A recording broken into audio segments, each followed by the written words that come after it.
The UCTV, University of California television logo appears over a blue, smoky background.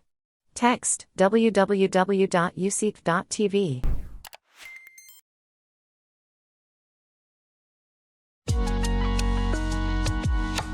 A colorful, striped globe logo appears.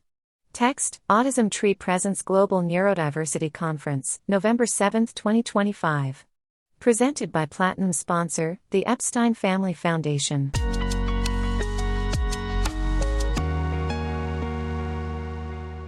I would love to introduce my amazing panelists, so I'm just going to go around. A woman with blonde hair and a ponytail, wearing glasses and a striped shirt, speaks from a video call window. A lower third graphic identifies her, Kimberly Carpenter, PhD, Duke University. Anne, since you have your microphone off, can you introduce yourself and just share in what way you are a stakeholder and how you are involved in autism research? The screen splits into 5 video call windows showing the participants. Top row, from left, a woman with blonde hair and glasses, a man with dark hair, glasses, and a red shirt, a man in a blue hoodie and black baseball cap. Bottom row, from left, a black woman with glasses and a red cardigan, and Kimberly Carpenter. A title appears below, Conducting Autism Research from a Stakeholder Perspective. Autism Tree Global Neurodiversity Conference, November 7, 2025. Please. Okay, this one area I didn't prep in. My name is Dr. Anne Grego-Nago. The view changes to a single window of the woman with blonde hair and glasses. A lower third graphic identifies her, and Grego-Nagel, PhD, Autism speaks. I'm autistic. I am also a human factors engineer, so I come out of the world of applied research and applied science. And currently I work for Autism Speaks, and as a human factors engineer there, working on the science team. So, thank you. And Zach, can you introduce yourself, please? Sure. The view changes to the man with dark hair and glasses. A lower third graphic identifies him, Zachary Williams, MD, PhD, UCLA. Hello, everyone. My name is Zach Williams. I am also autistic. And yeah, currently I am a first-year resident and a research track, a psychiatry residency at UCLA. Hari, can you introduce yourself and share how you are a stakeholder and how you're involved in research? Hi, everyone. I'm Hari Srinivasan. The view changes to the man in the baseball cap against a background of illustrated neurons. A lower third graphic identifies him, Hari Srinivasan, Vanderbilt University. I wear multiple stakeholder hats. I'm a PhD candidate in neuroscience at Vanderbilt University, where I research sensory systems in autism. I'm also in varying roles in a bunch of other research projects. I've also had the diagnosis of autism and ADHD since age 3, and recently diagnosis around movement. My flavor of autism impacts me on the communication and sensory motor fronts, so I bring multiple perspectives, scientific, advocacy, and lived perspectives to the table. Thank you. Thank you so much, Hari. And Denai. The view changes to the black woman with glasses, sitting in a room with a white, paneled wall. A lower third graphic identifies her, Denai K. Sambira Fannin, PhD, CCCSLP, North Carolina Central University. My name's Denai Fannin, and I'm an associate professor at North Carolina Central University. And I'm a speech pathologist. I train future speech language pathologists, and I also adjunct in Duke's Head and Neck Surgery and Communication Sciences Department. And collaborate with the Duke Center for Autism and Brain Development. And so my research focuses on early identification of child language delay or disorders and bias mitigation in clinical settings once people are identified as autistic, and then access to care for people who've experienced right hemisphere stroke. They tend to have pragmatic language disorders, which is relevant to some of the autistic traits that we see as well. Most importantly, I'm a parent of 2 autistic children, ages 14 and 15, one of whom has intellectual disability. So that really grounds my approach to research and is That's my stakeholder role on this panel. The screen returns to the 5-panel view of all participants.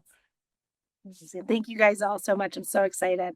So we're going to get started with our first question. And if it's okay with everybody, I'll just go in that same order to make it easy because that's how you're on my screen. The view changes to Kimberly Carpenter. So the first question is, how has your lived experience as an autistic person, a parent of autistic children, or both, shaped the questions that you ask in your own research or the way that you review other people's research? The view changes to Grego Nagel. So we'll start with Anne. Because of my autism, I do read from a script on these stuff. So in my job, I'm not a creator of research, but I'm a consumer of research. And I'm in the unique position to recognize research that may improve the lives of autistics and their families. My autistic experience includes speech and social challenges, sensory issues, trauma, and GI problems. And I use my lived experience to understand and empathize with other autistics, their caregivers, and parents. And I'm also looking for for ideas to improve my own life. Okay? I'm very much a systems thinker, and my brain enjoys when solutions combine research from different areas. And I'm going to give you an example of how this happens in autism. Eating disorders, especially anorexia, are a major cause for long-term hospitalization for autistic women. And eating disorder clinicians found that about 20% of those in anorexia treatment have autism. Traditionally, anorexic treatments aren't as effective for those with autism. And like autism, anorexia has a genetic component, and researchers have found a genetic overlap between the two conditions. Neuroscientists have discovered how the brains of girls with autism respond to food sensitivities different from autistic boys, and that this brain activity may lead girls to develop strategies as children that are deadly as adults. And all this information or all this evidence has been used to develop treatments tailored for the autistic brain. And in Great Britain, the success of these tailored programs have decreased the time of inpatient care by 6 weeks. Okay. I've just given you examples that come from genetics, neuroscience, clinical work, implementation science research. Rarely do the results of one particular field of research improve our lives, but it's when all the research streams come together that we see improvements for our quality of life. And part of my job is to help to advocate for those combinations, to take the research from the researcher and implement it into clinical and life improvements. So thank you. Amazing. Thank you so much, Anne. All right, Zach, we'll go to you next. Sure. The view changes to Zachary Williams. So I would say, much like Anne, my lived experience very much shapes the research I do, and several of my identities, not just as an autistic person, but also as a medical provider and a participant in other biomedical research, all greatly shape the questions I ask in research and the research that I review as well. I mean, primarily as an autistic person, though, I would say that I care that all the research I do is something that other autistic people find meaningful, which generally, boils down to the fact that the work is more applied and close to having a tangible impact on the lives of other autistic people. If you go and zoom out and ask autistic people, what matters to you in research, they're saying, we want answers, we want things that are going to be helpful for us now, near translation. And I think that generally, is what I tend to research, something that is going to be a well received thing within the autism community. And as a medical provider, I often tend to find just medical and psychiatric settings top of mind. This is where I am all day in the hospital. And so the studies that I'm most interested in conducting are those that make changes to the way autistic people receive healthcare in those settings. And then I've also had the opportunity to be a research participant in all kinds of studies, not just autism research studies, which I do a lot of, but also, interestingly enough, several clinical trials that were not at all related to autism, like being in the Moderna COVID vaccine trial, for instance. And being a study participant has mostly given me a front row seat to how not to run a study in a lot of cases. But being a study participant is also great to learn all the little tips and tricks of what other people are doing well and how to make studies maximally participant friendly, which half of which is just giving people snacks, breaks, and good directions. But I mean, there are other little things too that do very much help. Awesome. Thank you so much, Zach. Hari. There is a thunderstorm going on in Nashville. The view changes to Hari Srinivasan. It's really loud, so I'm hoping everyone can still hear me. Back to the question. Strength-wise, I bring persistence, creativity, curiosity, and the ability to bridge academic research, lived experience, and policy. The challenge is balancing being both subject and researcher, staying objective while acknowledging my own vulnerabilities. Given my own communication and sensory motor challenges, I'm acutely aware of the gaps created when research over samples the easiest to test participants. As a result, a big chunk is getting left out of solutions that come from research. It's kind of like designing a remote using athletes, then wondering why the folks with motor challenges struggle with it. But if you designed that same remote for the motor challenges folks, it would easily work for athletes. That's the mindset I bring to my work.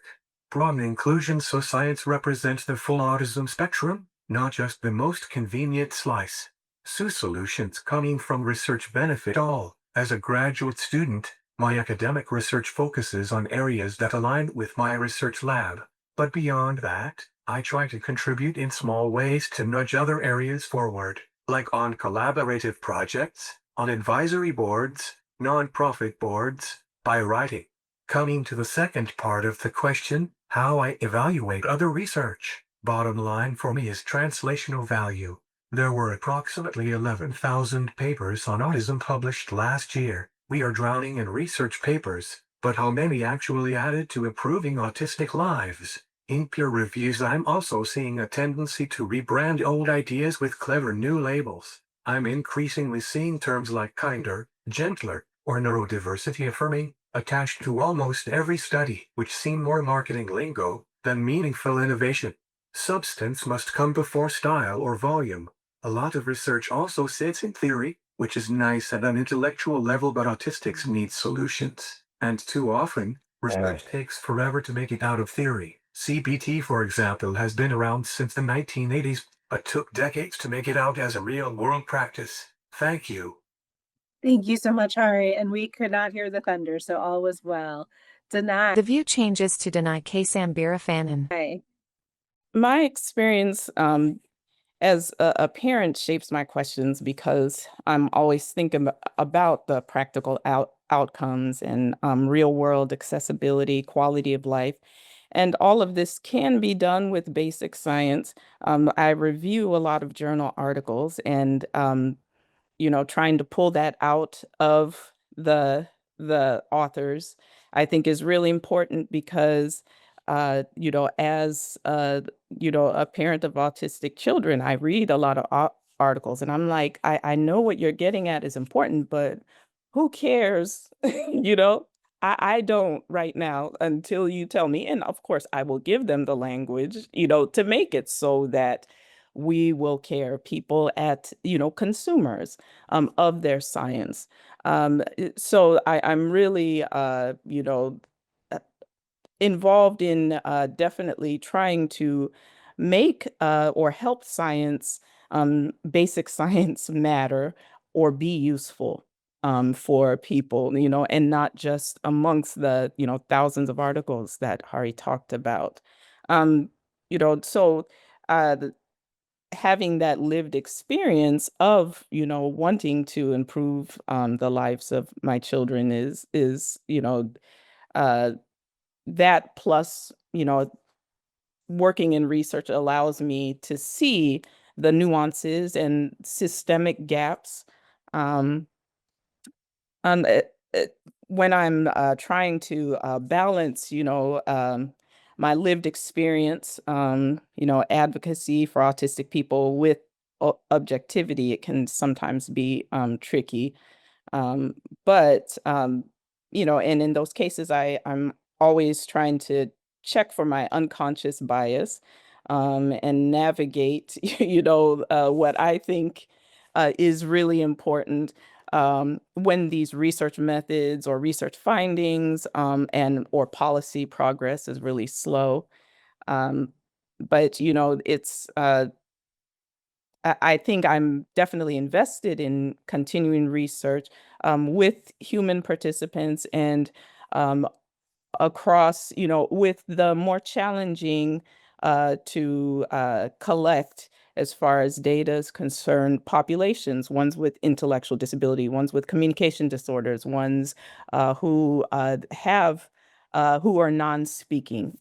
They're been excluded from research studies. Black people have been excluded from research studies as well, and I'm Black, so that lived experience gives me a different perspective as well. Amazing. The screen returns to the 5-panel view of all participants. Thank you, Denai. All those answers were so insightful, and I'm going to reach out to all of you for some ideas about how to move things forward. The view changes to Kimberly Carpenter. Our next question is, how do you think current autism research priorities align or fail to align with the needs identified by autistic people and their families? The view changes to Grego Nagel. And we'll start again with you, Anne. First off, I'm going to, on this question, let me explain my terminology. When I say the autistic community here, I am including autistics and their families and caregivers, because I'm going to talk about other communities too. So that's the reason why I'm doing that here.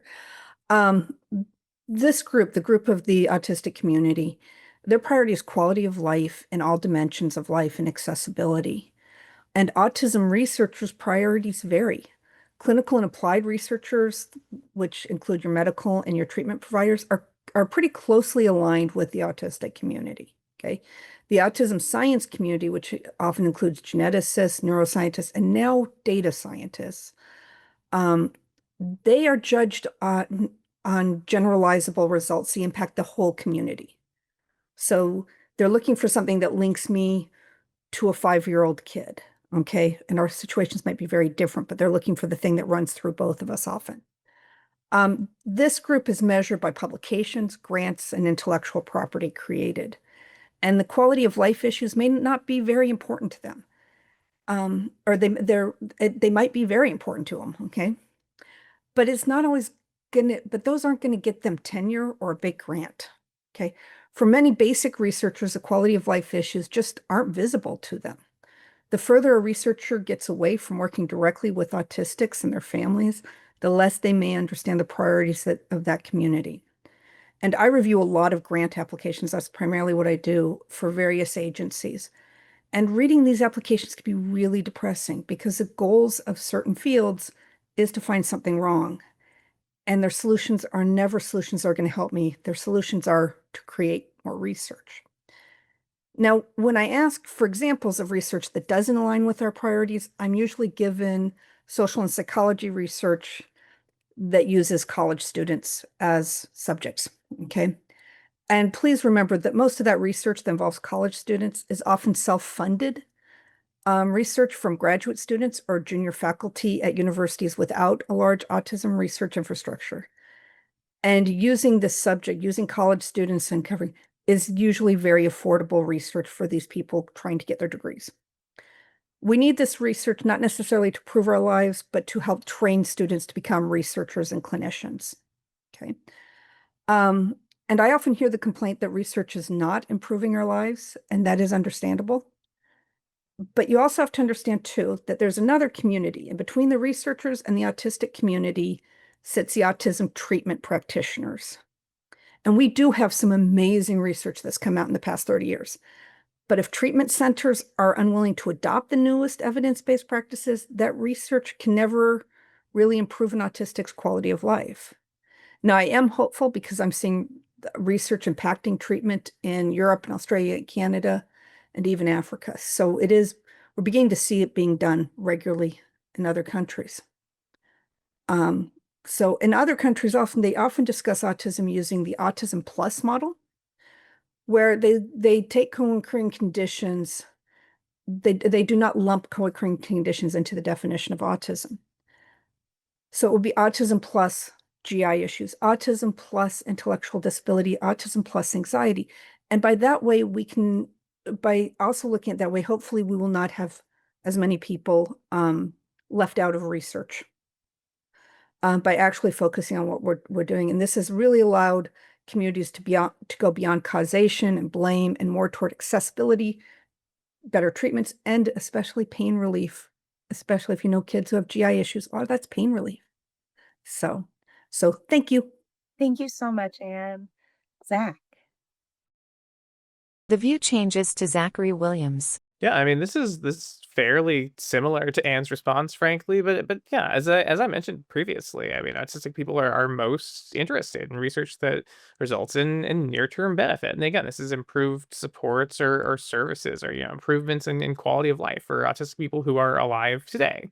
And so this is mean a focus on studies that are assessing interventions, not necessarily interventions for autism, but interventions for the things that autistic people want intervened on. Things like GI issues, things like their ADHD, things like anxiety, anything that would be a measurable improvement in quality of life if it were intervened upon. But of course, we don't have lots of these interventions. I mean, there are probably like 3 trials out there for medications to improve ADHD in autism, for instance.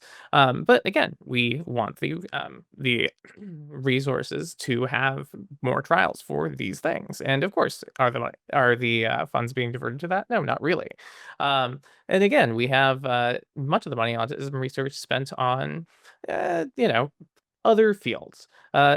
We have some things like health services research and epidemiology that can also affect clinical practice in other more indirect ways. That's great.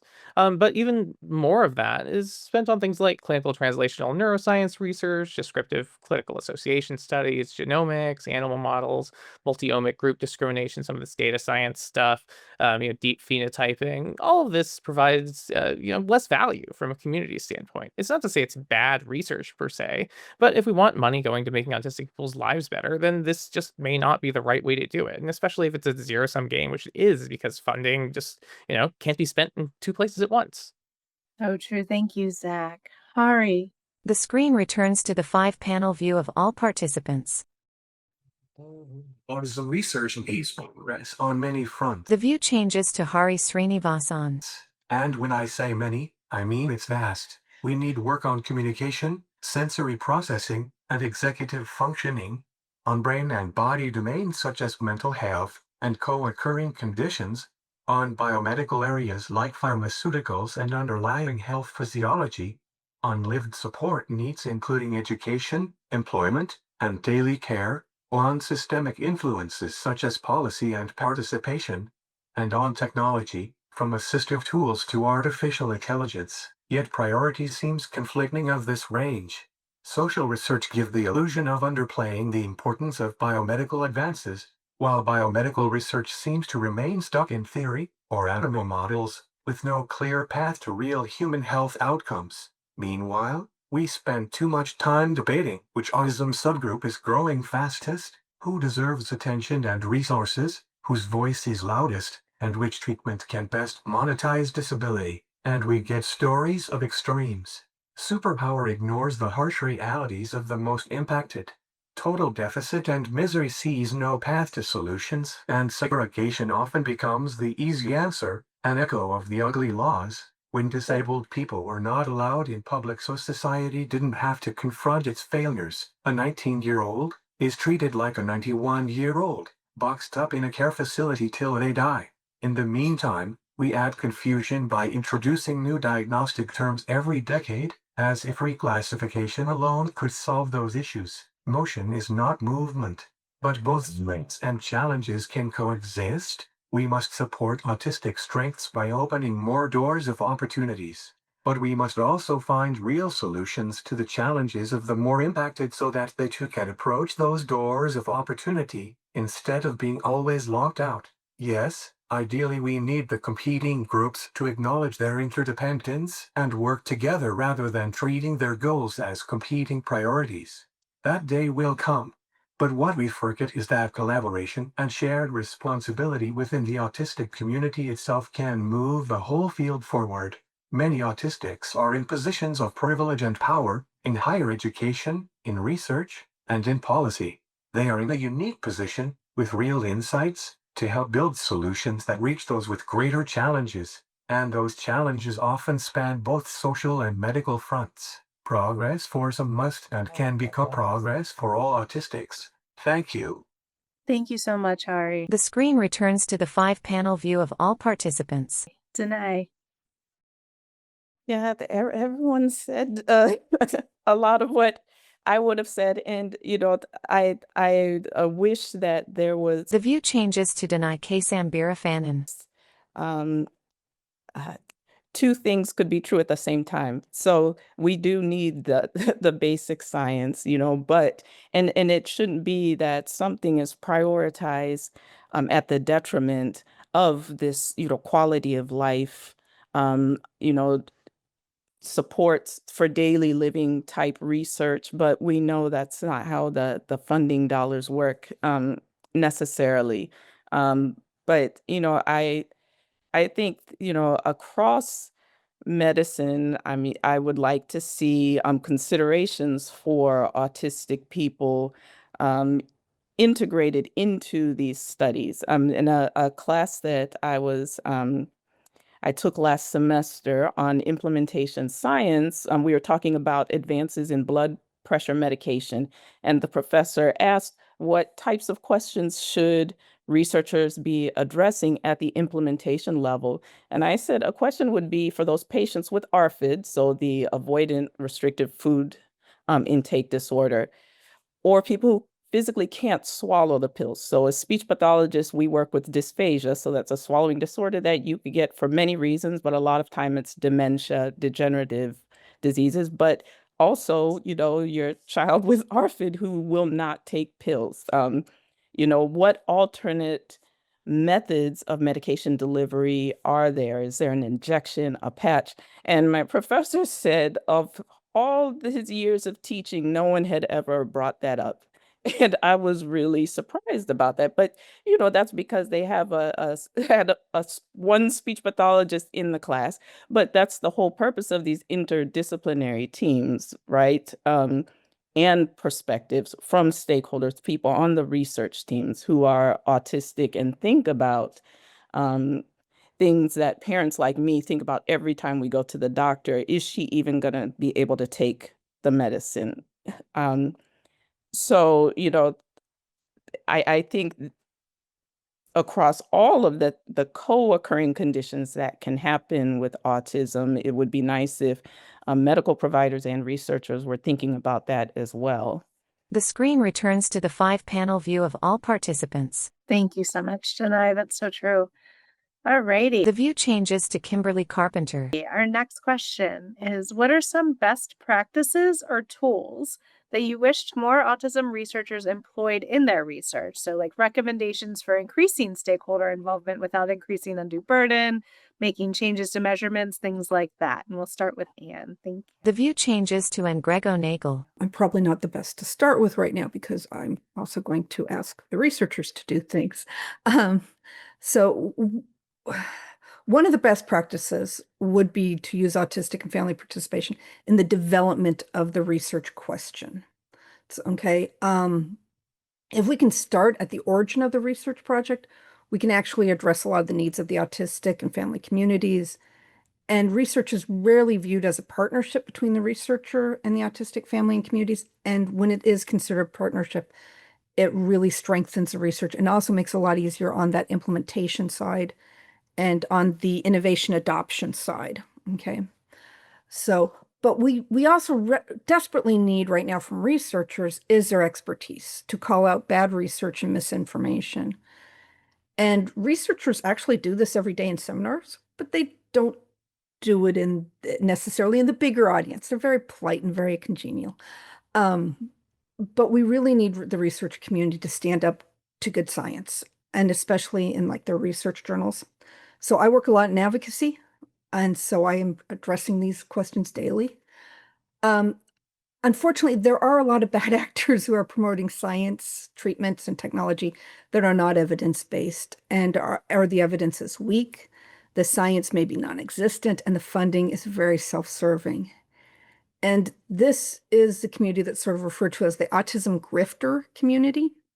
And this group preys on the hopes, the desperations, and the confusion of families by promoting services and treatments that don't work or that promote bad science.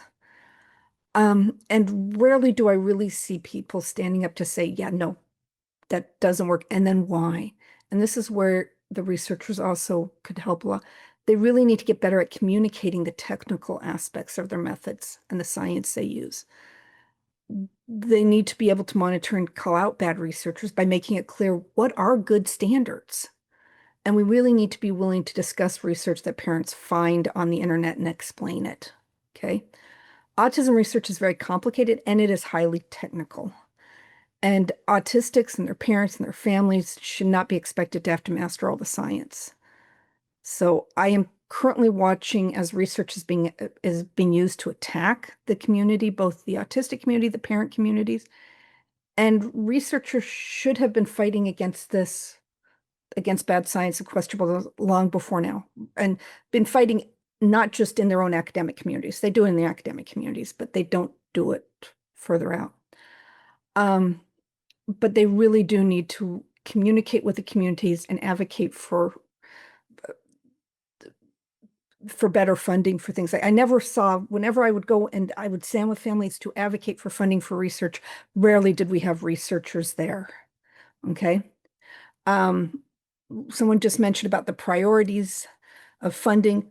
I'm going to be honest, I sit on a number of the, we have no clue what the priorities for funding research are right now. It is a very chaotic world and the funding aspects. So, but if researchers can do anything right now, it is to learn to communicate better. I have autism and it's considered a communication disorder.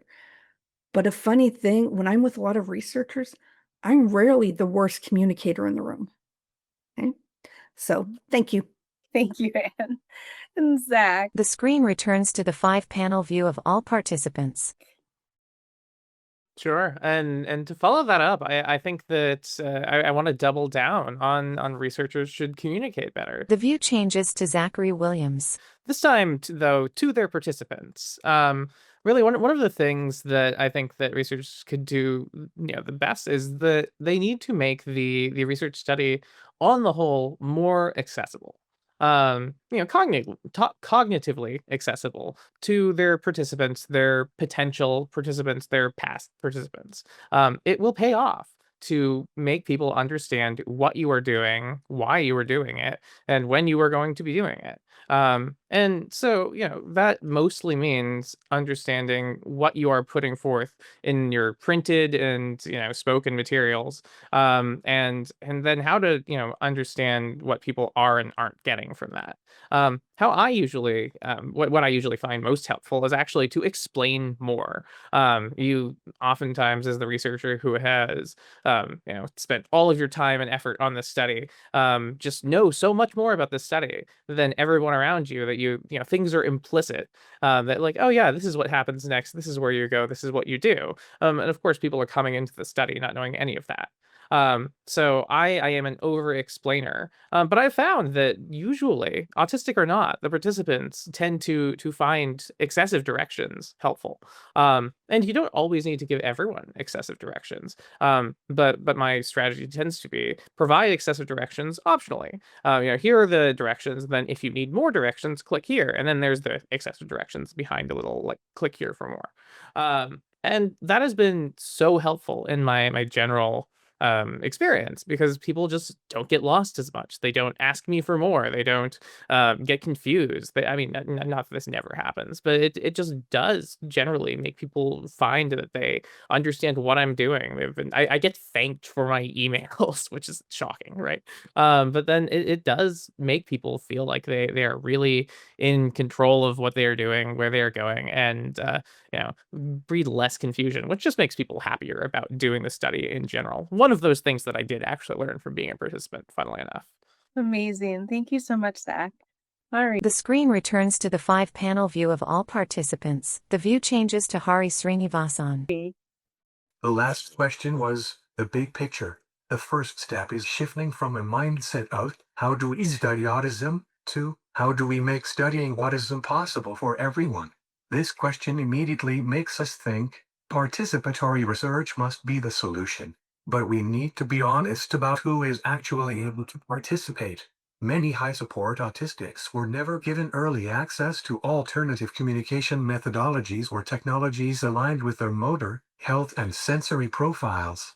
In many cases, what was tried early on was incompatible with their apraxia or sensory challenges, so it failed, and the assumption became that communication itself wasn't possible. which means they literally can't take part in research as a child, as a teen, as an adult, or even when they are 80 years old. And this is a third to quarter of the autistic population we are talking about. So instead of apologizing for excluding them, let's first invest in solutions that make participation possible, both long-term and immediate. In the long term, ensure access at every age to communication that works for them, understanding that it's never too late and you're never too old to learn to communicate. That way they get to not only participate in research, but also in life broadly. The immediate adaptation is making today's research protocols flexible enough so people can participate now. We can adapt equipment, simplify task demands, develop adaptive protocols, rethink research environments, building from the participant's comfort zone, and measuring what the person can give you, not what the paradigm demands. In my research, accessibility was the design principle, not an afterthought. My VR-based sensory integration task is simple and intuitive by design. It can be used across the lifespan and accommodates a range of communication, motor, and cognitive differences. It relies on movement and feedback rather than long verbal instructions or button presses to measure perception and chiming. The goal isn't to dumb down the science, it's to open the door wider so more people can be part of it. And it still yields robust data. My task may still not capture the entire spectrum, but it significantly broadens participation, so I think of it as a good start. Another area we need to rethink is exclusion criteria. When I first entered graduate school and began reading papers, I was shocked by how many studies excluded participants for co-occurring conditions, medications, and more, creating an artificial, pure autism sample that hardly exists in real life. What I mentioned about Autism Plus really intrigued me. I need to read up on that. Ultimately, research inclusion isn't just about recruitment, it's about design. The future of autism research depends on building tools, environments, and expectations that fit real people, not the other way around. Thank you. Thank you so much, Hari. Denai. The screen returns to the 5-panel view of all participants. The view changes to Denai Sambira Fanon. One suggestion I would have as far as a best practice for including stakeholders, the fair compensation issue. And so that means if everyone has the same role in a study, like a community engagement committee, the compensation should be the same, not like, for example, paying a PhD researcher $500 an hour, while the representative of the autistic community gets 25. We've really seen this in grant applications, and it's up to the reviewers of these grant applications to alert the applicant to this discrepancy. If they're all there to be a part of the research team doing the same task, there should be a going rate for that. And, people shouldn't be paid more just because they have a PhD to do the same thing. As far as I think, the measures, of course, should be culturally responsive and relevant, and you get that information from your stakeholder participants. I know of researchers who are working on survey question types that are more effective in getting answers from neurodivergent people. I think it's important to always remember and respect different perspectives within the autistic community. I was on a neurodiversity affirming committee run by autistic people, and they set ground rules the first day saying that we're not going to quibble over language, meaning that they won't let the debate of identity first versus person first language derail the goals of the group.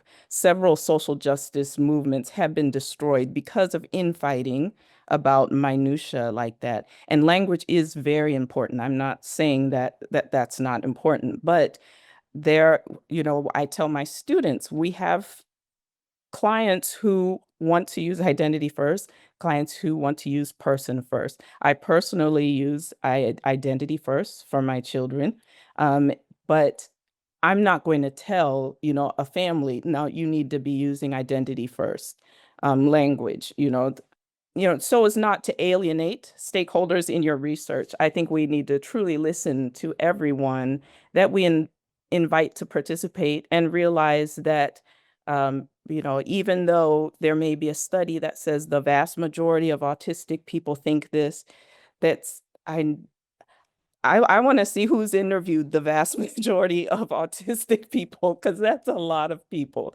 And I know how research works and sample sizes and how things can generalize. But when we're talking about things, you know, in such a wide range of um, presentations and life experiences, I think it's difficult to put everyone in the same box.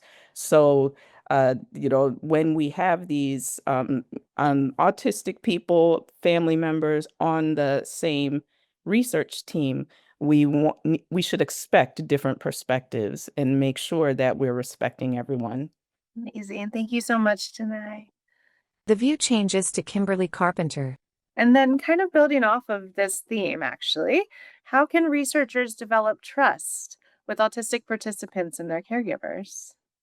And The view changes to Grego Nagel. I'm just going to go through a few things that researchers might need to do. Researchers really need to listen to autistics, their parents, and their caregivers, and be respectful of how that person wants to communicate, and don't rush their communication. Okay.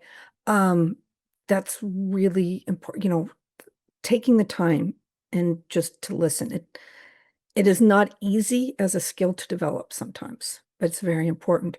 Researchers need to understand that the experiences of an autistic person and their caregivers, their parenting, is always changing with cultural, societal systems and diagnostic changes.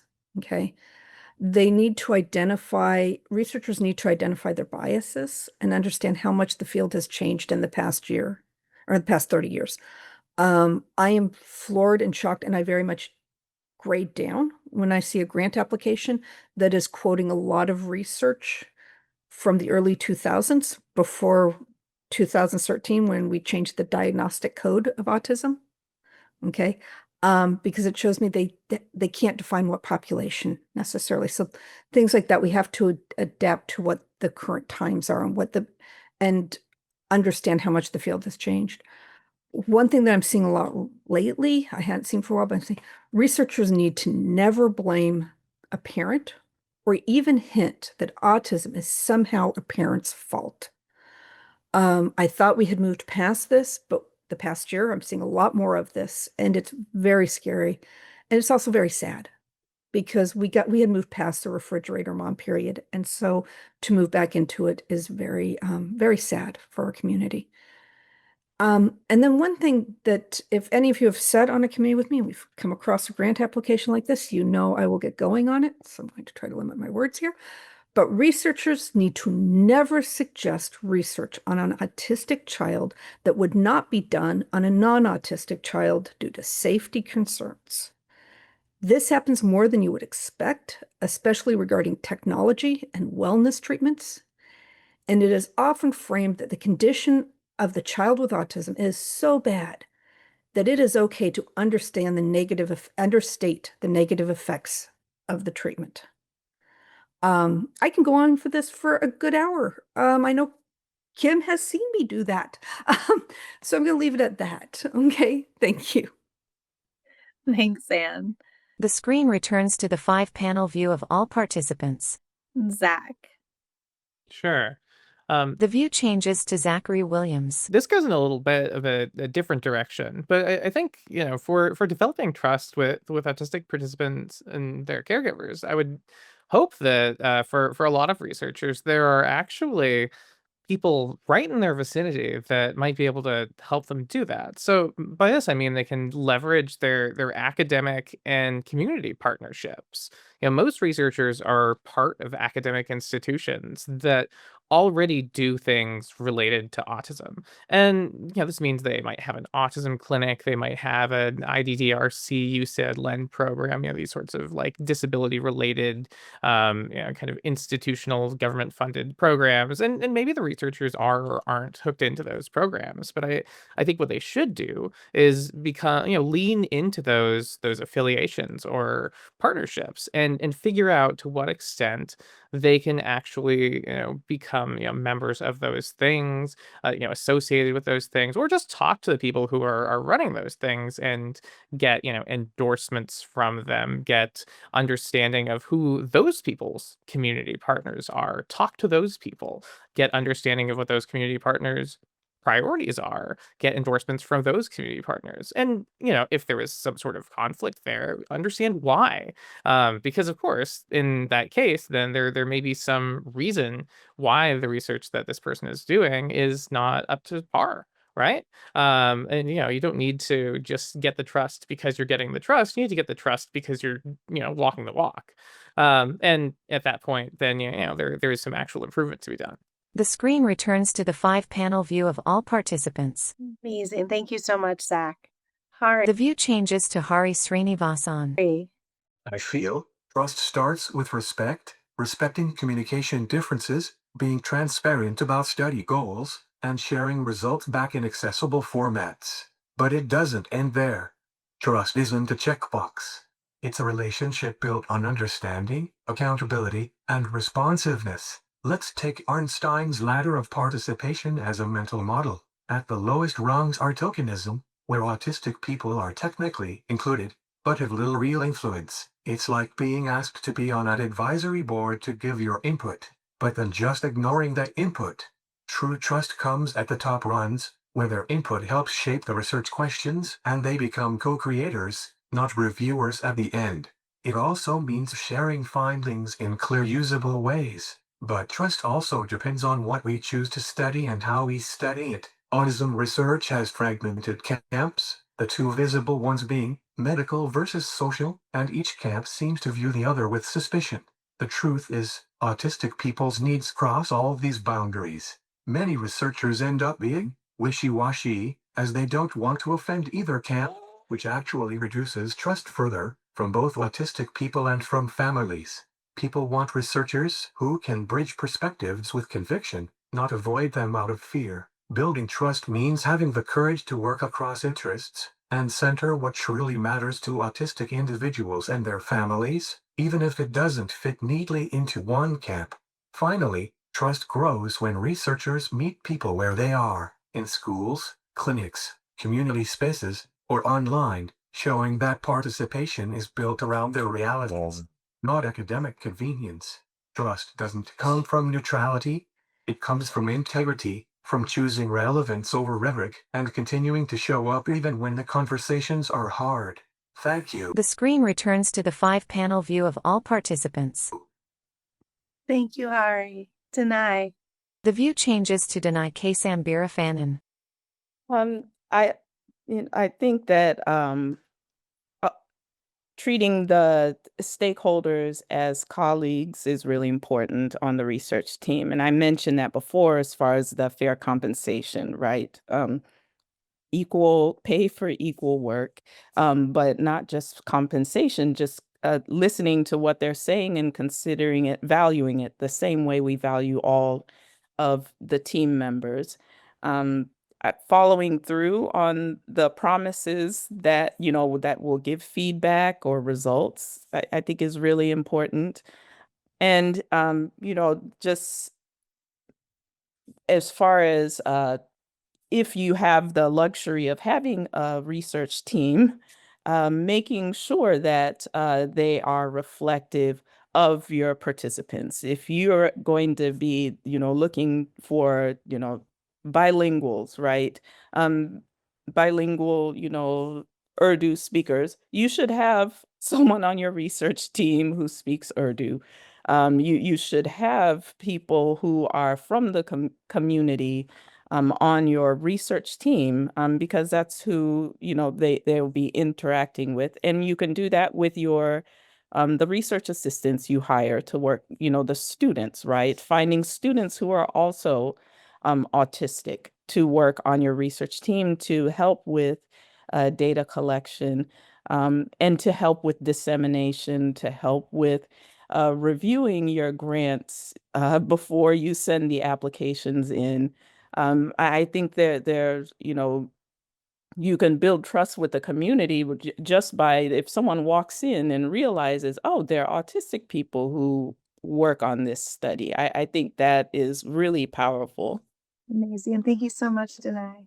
The screen returns to the 5-panel view of all participants. All right, and we're to our last question. So The view changes to Kimberly Carpenter. in the last few minutes of our panel, what advice would you give to autistic individuals or to parents or caregivers of autistic children or autistic individuals who are curious about pursuing careers in autism research or are interested in contributing in any way to shaping the future of the field? And The view changes to Grego Nagel. Okay, I'm going to discuss an area of research, the research area that is not always discussed. So my colleagues will probably discuss. But one way to participate in research is to become a strong community reviewer for grants. Okay, for grants and different policy programs. And this requires a person to develop a deep understanding of all of the spectrum and all of the different needs. Or to at least empathize with them to try to understand it. It also requires an understanding of the research and the people in it. I also encourage parents before they want to, if they want to get involved in research, to read research on subjects that interest you. The one thing about autism research, it spans a wide variety. Okay. If you find an article that interests you and it's behind a paywall, write the author. They will often send you a copy. Okay. I strongly encourage people interested in research on parents and families and to read Neurotribes. It's an older book, but it will give you an understanding of autism research. Because as Hari mentioned earlier, a lot of old ideas are being repackaged with new marketing terms. Okay. Find research that you like and look at a variety of subjects. I regularly read research by the other panelists. Okay. You'll find great researchers in a variety of fields, including not just in neuroscience and genetics, but also in disability studies and education, sociology. And there are also some wonderful clinical studies out there.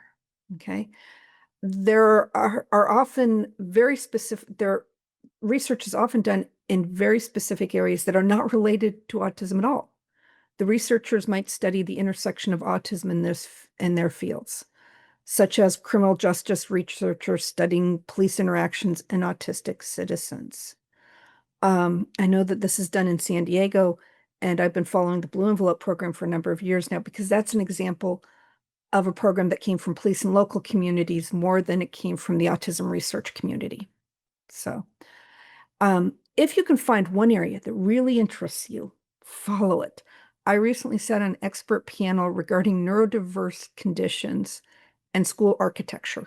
Okay, there were people from around the world practicing in such areas as heating and cooling systems in autism and playground designs in autism. And these folks had done the research. They were producing research in their own everyday world. I mean, when you talk to someone who can tell you the difference between the volume tones of air conditioning switch-on systems, okay, he wasn't a researcher in the scientific thing. He was a systems engineer, okay, but he was able to do the research in that field. So if you do that kind of research too, expect to meet people from around the world. So if being a community reviewer is of interest to you, please email me because I can put you, I work for Autism Speaks, and we do keep a list of community reviewers that we give to other organizations when they call saying we need a reviewer for this, or we need a reviewer on this pre-doctoral program. So please feel free to let me to do that. So thank you. Amazing. Thanks so much, Anna. The screen returns to the 5-panel view of all participants. That's such a cool panel you have in our work group. Zach. The view changes to Zachary Williams. So I think one thing I will do is just very briefly kind of overview a couple of different models of like what it means to, I guess, contribute to the autism field, because there are different career paths in here, right? One is just being a career autism researcher, which I think would really be like getting a graduate degree in some sort of scientific field, probably a PhD, and that would be a kind of a fully committed path after, undergrad, going to maybe a 2 or 3 year post-bac and then into graduate school and some sort of field. that's adjacent to autism, training with somebody who is themselves an autism researcher, maybe doing a postdoc, getting a faculty job. And so that's a career path that a lot of autism researchers are on. And if you are really interested in making your whole career about autism, then that's probably the path you should take. But of course, there are lots of people who may not be that committed to making their whole career about autism, but still want to contribute, and that's totally fine. You can also do things like becoming a grant reviewer in autism spaces, or becoming a some sort of community partner in other respects. Being a part of research teams, sharing one's lived experience, and being a sort of part-time on that, or sometimes even full-time on the research team, depending on your actual position, but not necessarily requiring a PhD to do that, because you're contributing in a different way. I think these latter positions are a lot harder to come by, mostly because the credential you have is your lived experience and usually who you know. But I do think that it's relevant to just say that these are again different paths.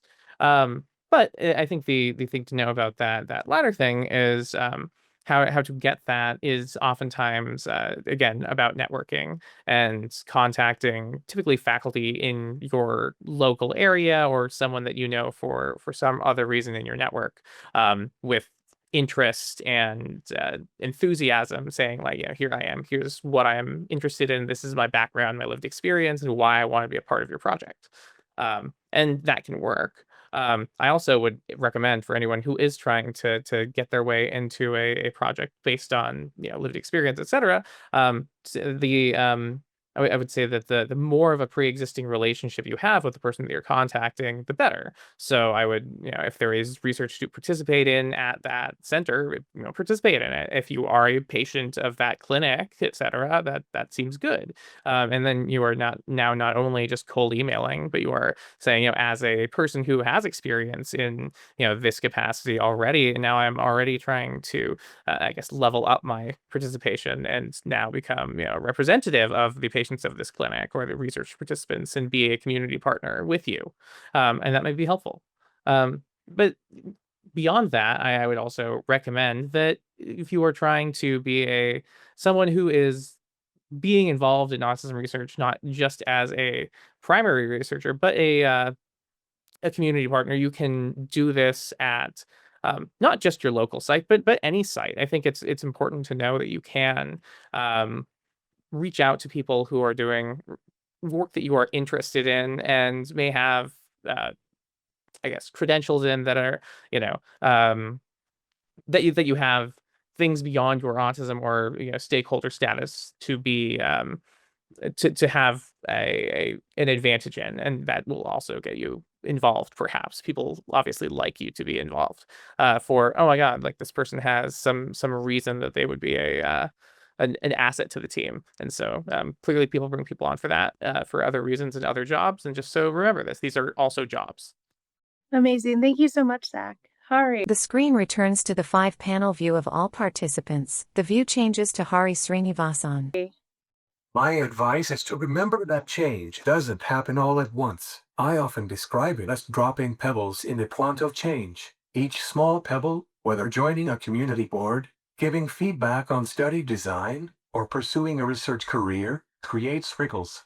Our collective ripples build on one another and, over time, reshape the field. So don't underestimate small steps. They matter. Second, don't just fight for a seat at the existing table. Redefine what the table looks like. That means challenging who gets to be there, how decisions are made, and what counts as expertise. Lived experience isn't an add-on. It's essential to asking better questions and producing more meaningful science. Remember, college is not the only path. Whichever path you take, know that it won't always be smooth. For me, college was infinitely more accommodating than the school system, but that was my experience. And college is more than exams or checklists of accommodations. Who you are surrounded by, professors, peers, or mentors, can make all the difference. In graduate school, where you work closely with your advisor and lab, that people part becomes even more critical. When you find environments willing to adapt and people who see your potential, The journey becomes not just possible, but meaningful. Your perspective, whether as an autistic, a parent, ally, or an advocate, has the power to shift research toward what truly matters for the community. Each pebble makes a ripple, and together those ripples can move the field forward. Thank you. The screen returns to the 5-panel view of all participants. Oh, that's such a lovely metaphor, Hari. Thank you so much. Deny. The view changes to Deny Sambira Fanon. Similar to the path that Zach described of, becoming a PhD level researcher, there are other positions like some places call them clinical research coordinators, CRCs, that require maybe an associate's degree. Some of them require a bachelor's, but they're researchers. Some people do that as a full-time job, while some do use that as a stepping stone on their path to, further doctoral work or between their bachelor's degree and before medical school. But it is a full-time job for researchers. And then that there are also these types of clinical research positions in industry. So for for pharmaceutical companies, for example, I mean, that's not really pertinent to autism necessarily. Usually they're doing cancer trials, but there are companies devoted to conducting clinical research. And therefore, they have positions for people who may not want to be in academia. And they may be conducting trial studies for autism.